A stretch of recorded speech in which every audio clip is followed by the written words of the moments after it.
As I mentioned in a recent video, I've been replaying Knights of the Old Republic in preparation for some upcoming patron chats with Mythic Mind, and so if you want to make sure that you catch that, then go ahead and subscribe to the Mythic Mind podcast on whatever your preferred platform is. Well, today I want to briefly talk about this scene here between Malak and Bastila. Oh, and there will be some spoilers, but this game is over 20 years old, and so I think that's okay at this point. So Bastila is a Jedi and one of the main companions in the game, and Malak is the big bad Sith. And at this point, Bastila has been captured by Malak, and actually I'm going to go ahead and play a bit of this scene here. You are strong, child, but I will break you. I'll never fall to the dark side.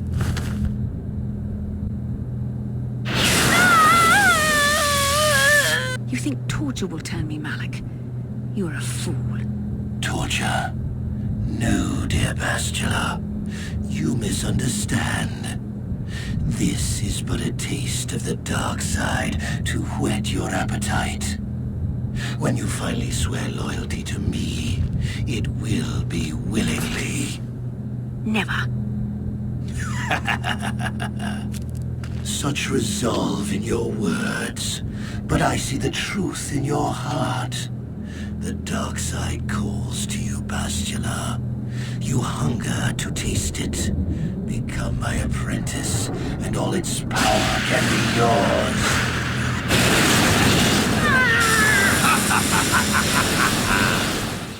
Now this is really dark, but it's also really significant writing here.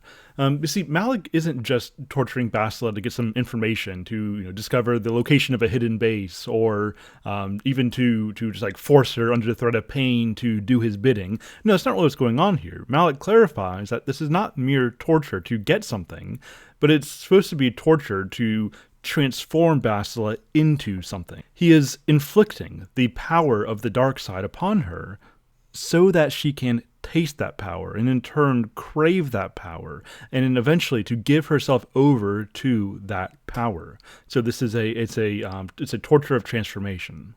And this kind of thing is something that really happens when people encounter the shadow, when people encounter suffering, when people encounter the dark side of human experience in this world. I mean, it's probably a little cliche at this point, but I mean, it's kind of true that hurt people tend to hurt people. If you've been dealt a rough hand, or maybe you've encountered some particular human malevolence, and first of all, you have my sympathy, but there are multiple ways that people will respond to that, to the dark side of human existence. On one hand, okay, you can just play the victim, that you can feel like your agency has been ripped away from you, that things just seem out of your control, so why try? Why execute your agency? Why be so concerned about what you're doing? Because things just happen to you and you don't really have any control anyways. And so you surrender your human freedom and you essentially become driftwood floating down the stream of life. That's one way that you can respond to the darkness that you encounter in this world.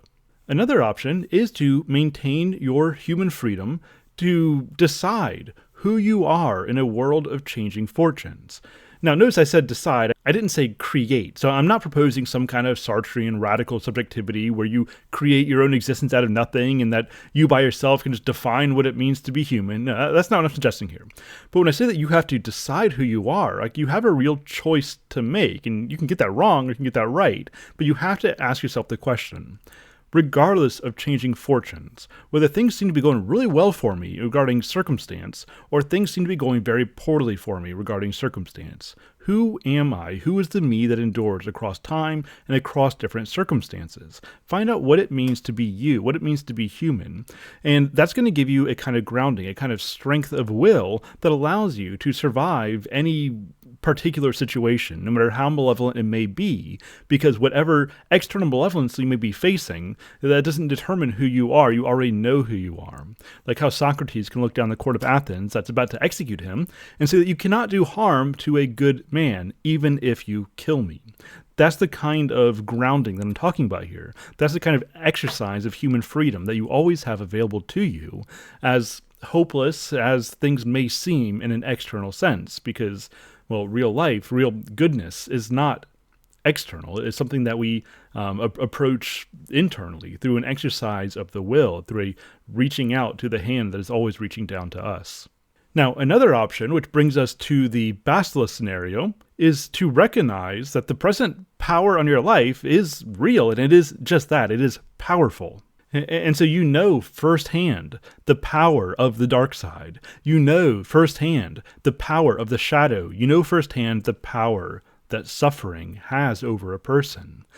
And instead of simply wanting to get rid of the suffering, instead of wanting to rise above the suffering, you instead simply desire the power that is present within suffering. And so instead of desiring the end of suffering, you just want to be on the other side. You want to be in the position of power.